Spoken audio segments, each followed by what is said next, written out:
Have you ever pondered on the importance of trademarks in business? What role do they play in differentiating your brand from others in the market? Well, these are indeed crucial questions to consider. Trademarks, by definition, are any sign capable of being graphically represented and used to distinguish goods or services of one enterprise from those of others.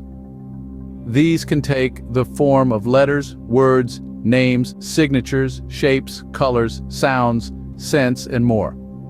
Their importance lies in their ability to protect a business's brand identity and ensure that their products or services are distinguishable from competitors. There are two main types of trademarks. Traditional trademarks include words, logos, numbers, and symbols, while non-traditional trademarks can be sounds, colors, holograms, motion, three-dimensional shapes, and positions. Think of the unique shape of a Coca-Cola bottle, which is a non-traditional trademark. The process of applying for a trademark in Malaysia involves several steps, starting with a trademark search and followed by application submission. Then comes the formality examination, followed by a substantive examination. This can result in either a provisional refusal or acceptance. After that, the application is published, and there is a period for opposition.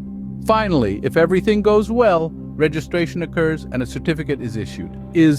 Trademarks can be bought, sold, or licensed, just like any other property. They can even serve as security for financial transactions.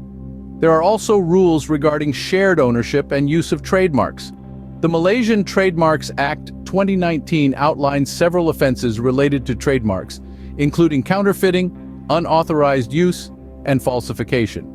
Penalties for these offenses can include fines and imprisonment.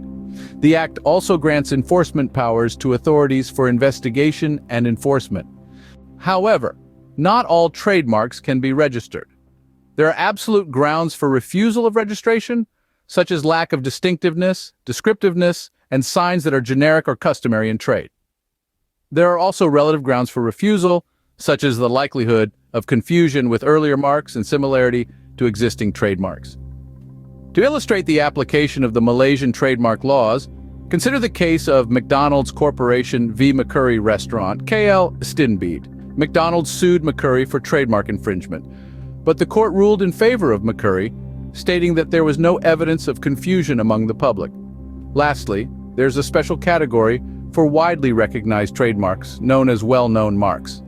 These marks receive enhanced protection measures, both for registered and unregistered marks in Malaysia. In conclusion, trademarks play a vital role in business, helping to protect brand identity and differentiate products or services. The Malaysian Trademarks Act 2019 provides a framework for registering and managing trademarks, as well as penalties for offenses. It's important for businesses to understand this law and how it applies to them. This has been an overview of the Malaysian Trademarks Act 2019 and the procedures for registering and managing trademarks in Malaysia. Remember, your trademark is not just a sign. It's a representation of your brand, your identity. Protect it wisely.